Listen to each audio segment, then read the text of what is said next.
poursuit maintenant du côté de Val-d'Or. Derek et Régis Michaud écopent tous deux d'une peine de 10 ans de pénitencier.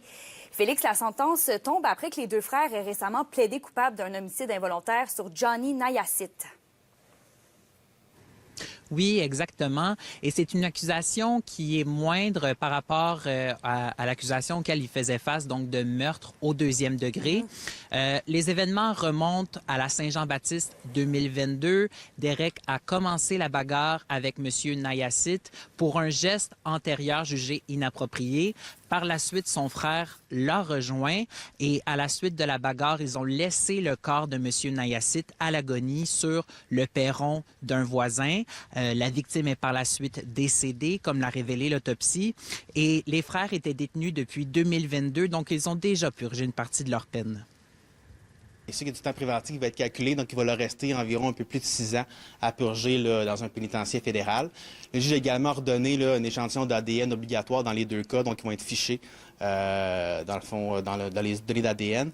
Le juge a également ordonné là, un interdit d'armes dans les deux cas. Interdit d'armes à perpétuité pour Régis Michaud, vu les antécédents, qui va durer de 10 ans pour Derek Michaud, vu que c'est sa première infraction. Et il y aura également un interdit de communiquer avec les familles de la victime et les témoins dans les dossiers. Et Félix, est-ce qu'il y a des facteurs atténuants ou aggravants qui ont été retenus? Oui, donc comme facteur atténuant, on parle d'enjeux de santé mentale et de consommation de drogue et d'alcool au moment des faits. Il y a aussi le fait que Derek Michaud n'avait pas d'antécédents et aussi que les deux frères ont plaidé coupables avant la tenue de procès devant jury. Je laisse Maître Chaput étayer les facteurs aggravants.